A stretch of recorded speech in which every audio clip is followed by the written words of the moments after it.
1,000. Good year. We're not getting any oxygen. We have the terrain alarm. Atlantic মহাসাগরের মাঝখানে 293 জন যাত্রী ও 13 জন crew নিয়ে একটি এয়ারবাস মৃত্যুর দিকে গ্লাইড করছিল। কয়েক মিনিটের মধ্যেই দ্বিতীয় ইঞ্জিনটিও বন্ধ হয়ে যায়। সব আলো নিভে যায়, অক্সিজেন মাস্ক নেমে আসে। এই মুহূর্তে পৃথিবীর সবচেয়ে ভয়ঙ্কর প্রশ্নটা উঠে আসে, আমরা কি আজ বাঁচব? এই গল্পটি কোনো সিনেমা নয়, এটি সত্য ঘটনা। এটি ইতিহাসের সবচেয়ে দীর্ঘ ইঞ্জিনবিহীন যাত্রীবাহী বিমানের গ্লাইড। এটাই এয়ার ট্রানজাস্ট ফ্লাইট 236। 2021 সালের 24শে আগস্ট কানাডার টরেন্টো পিয়ারসন বিমানবন্দর থেকে লিসবন, পর্তুগাল এই 7 ঘন্টার ফ্লাইট শুরু হয়। যে বিমানটি উঠছিল সেটি হলো ফ্লাইট 236, যার আসন সংখ্যা 262 এবং তাতে জ্বালানি ছিল প্রায় 46 টন। ককপিটে ক্যাপ্টেন রবার্ট পিসে এবং ফার্স্ট অফিসার ডার্ক ডি ইয়াগার। সবকিছু ছিল স্বাভাবিক, কিন্তু বিমানের ভিতরে লুকিয়েছিল এক মারাত্মক ভুল। হঠাৎই পাইলটের রেডিওতে শোনা যায় মেইডে, মানে আমি বিপদে আছি, এখনই সাহায্য চাই। এটা বিমান, জাহাজ অথবা উদ্ধার যোগাযোগে ব্যবহৃত সবচেয়ে উচ্চ স্তরের বিপদ সংকেত। 1923 সালে লন্ডনের ক্রোয়েডন এয়ারপোর্টের এক রেডিও অফিসার ফ্রেডরিক মকফোর্ড এই শব্দটি প্রস্তাব করেন। তিনি এমন একটি শব্দ খুঁজছিলেন যা সহজে বলা যায়, রেডিওতে পরিষ্কার শোনা যায় আর আন্তর্জাতিকভাবে বোঝা যায়। তাই তিনি ফরাসি শব্দ মেইডার বা মেদে থেকে নেন, যার অর্থ আমাকে সাহায্য করুন। এভাবেই তৈরি হয় মেইডে। যখন সাহায্যের জন্য বিমানে মেইডে ইউজ করা হয় তখন একসাথে পরপর 3 বার বলা হয়। এর কারণ রেডিও নয়েজে একটি শব্দ হারিয়ে যেতে পারে। বারবার বললে সবাই বুঝে যায় এটা সত্যিকারের জরুরি সংকেত এবং ভুল বোঝাবুঝি এড়ানো যায়। এটাই আন্তর্জাতিক নিয়ম, ICAO এবং ITU দ্বারা নির্ধারিত। যখন পাইলট বলেন মেডে, তখন বোঝায় বিমানের জীবনহানির ঝুঁকি আছে, ইঞ্জিন ফেইল, আগুন অথবা চাপ কমে গেছে বা নিয়ন্ত্রণ হারানোর মতো পরিস্থিতির সৃষ্টি হয়েছে। এই মুহূর্তে অন্য সব রেডিও ট্রাফিক বন্ধ করে দেওয়া হয়, শুধুমাত্র ওই বিমানের কথাই শোনা হয়। ঘটনার সূত্রপাত হয়েছিল আরও পিছনে। এয়ার ট্রানজাস্ট 236 এর ডান ইঞ্জিনে একটি ধাতব কণা ধরা পড়েছিল। এটা খুবই বিপজ্জনক লক্ষণ, মানে ভিতরে কোনো যন্ত্র ঘষা খাচ্ছে। তাই ইঞ্জিন খুলে নতুন ইঞ্জিন বসানো হয়।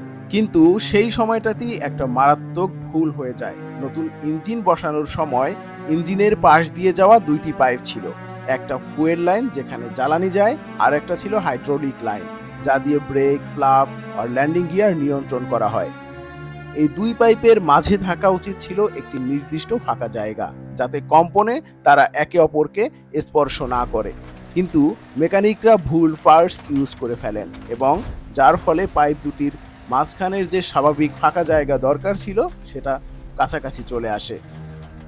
তাহলে আকাশে কি হয়েছিল? বিমান উড্ডয়নের পরে ইঞ্জিন প্রচণ্ডভাবে কাঁপতে থাকে এবং এই কম্পনে 2 পাইপ একটানা একে অপরের গায়ে ঘষা খেতে থাকে, যেহেতু তাদের মধ্যে পর্যাপ্ত ফাঁকা জায়গা ছিল না। ধাতব ঘর্ষণে ফুয়েল পাইপের গায়ে ক্ষুদ্র ফাটল তৈরি হয়। ফাটলটি ছোট ছিদ্র ছিল, তাই কোনো অ্যালার্ম বাজেনি, কিন্তু প্রতি ঘন্টায় 12 থেকে 15 টন জ্বালানি এই ছোট ফাটল দিয়েই বের হয়ে যাচ্ছিল, যেখানে স্বাভাবিক ব্যবহারে 1 ঘন্টায় 2 থেকে 2.5 টন জ্বালানি দরকার ছিল। তার মানে বিমানের ট্যাঙ্কি যেন আকাশেই ফুটো বালতির মতো হয়ে গিয়েছিল।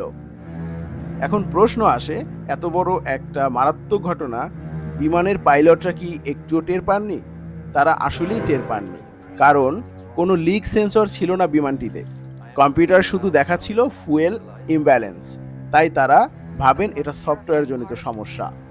এটাই ছিল ট্র্যাজেডির মূল কারণ। কিন্তু সবচেয়ে ভয়ঙ্কর ব্যাপার হলো পাইলটরা এটা জানতেন না। তারা ভাবছিল এটা শুধু একটি কম্পিউটারের সফটওয়্যার জনিত ত্রুটি। এই ভুল ধারণাই তাদেরকে মৃত্যুর দিকে ঠেলে নিয়ে যায়। চিন্তা করুন, ফুয়েল কমছে, কিন্তু বিমানের পাইলটরা ভুল বুঝে বসেছিল। তারা ভেবেছিল এটি একটি সফটওয়্যার জনিত সমস্যা। তারা শুধু ভাবছিল এবং তারা দেখছিল এক পাশে জ্বালানি কমে যাচ্ছে এবং অন্য পাশে বেশি। এটাকে তারা ফুয়েল ইমব্যালেন্স নামে অভিহিত করলো। পাইলটরা ভাবলো ট্যাঙ্কের সেন্সরে হয়তো সমস্যা আছে। তারা বুঝতে পারেননি যে আসলে এক দিয়ে জ্বালানি আকাশেই লিক হয়ে যাচ্ছিল। এরপরেই তারা আরও একটি মারাত্মক ভুল করে বসে। যেহেতু তারা দেখছিল ডান দিকের ট্যাঙ্কিতে কম ফুয়েল আছে, তাই তারা ক্রস ফিড ট্রান্সফার করেন। তার মানে হলো এক ট্যাঙ্ক থেকে আরেক ট্যাঙ্কে জ্বালানি ট্রান্সফার করানো। কিন্তু যেহেতু লিকটা ছিল সেই দিকেই, তারা যতই জ্বালানি পাঠাচ্ছিলেন ততই সেটা ফুটো পাইপ দিয়ে বাইরে বেরিয়ে পড়ছিল। এভাবে তারা নিজেদের অজান্তেই লিকের গতি আরও বাড়িয়ে দিল। একসময় 2 ট্যাঙ্কি প্রায় খালি হয়ে যায়। দুপুর 1:12 ডান ইঞ্জিন বন্ধ হয় এবং 2:16 বাম ইঞ্জিনও বন্ধ হয়ে যায়, কারণ জ্বালানি ছাড়া জেট ইঞ্জিন চলতেই পারে না। সব জ্বালানি শেষ হয়ে যাওয়ার ফলে ইঞ্জিন বন্ধ হয়ে যায়। আর ইঞ্জিন বন্ধ মানে শুধু থ্রাস্ট না, বিদ্যুৎ আর হাইড্রোলিক পাওয়ারও বন্ধ হয়ে যায়। সব স্ক্রিন অন্ধকার, কেবিনে চাপ কমে, অক্সিজেন মাস্ক নেমে আসে। ঠিক এই সময়ে তাদেরকে বিপদ থেকে কিছুটা বাঁচিয়ে তোলে র্যাম এয়ার টারবাইন বা র্যাট। র্যাট হলো একটি ছোট টারবাইন যা জরুরি অবস্থায় বিমানের নিচের দিক থেকে বেরিয়ে আসে। বিমান যখন বাতাসে এগোতে থাকে, হাওয়া এটাকে ঘোরায় এবং অল্প বিদ্যুৎ ও হাইড্রোলিক শক্তি উৎপাদন করে। এটা ছাড়া প্লেন তখন কন্ট্রোল করাই সম্ভব না। র্যাটের উপর নির্ভর করে প্লেন এখন নিঃশব্দে গ্লাইড করছিল। কোনো ইঞ্জিন নেই, কোনো শব্দ নেই, শুধুমাত্র বাতাসের উপরে ভর করে চলছে বিমানটি। একটি বিশাল ধাতব পাখির মতো, নিঃশব্দ কিন্তু মৃত্যুর খুব কাছে। এই মুহূর্তটাই ছিল অলৌকিক অবতরণের শুরু। রানওয়ে 33 খুঁজে পেতে টাওয়ারের আলো ঝলকাতে থাকে। 200 নট গতিতে ল্যান্ডিং, 8টি টায়ার ফেটে যায়। রানওয়ের শেষ থেকে মাত্র 600 ফুট আগে বিমানটি থেমে যায়। ক্যাপ্টেন চিৎকার করে বলে, ইভাকুয়েট, ইভাকুয়েট। 90 সেকেন্ডে সবাই বেরিয়ে আসে। বিমানটিতে আগুন লেগে যায়, কিন্তু কেউ মারা যায়নি। এই ঘটনা বদলে দেয় বিমানের নিরাপত্তা।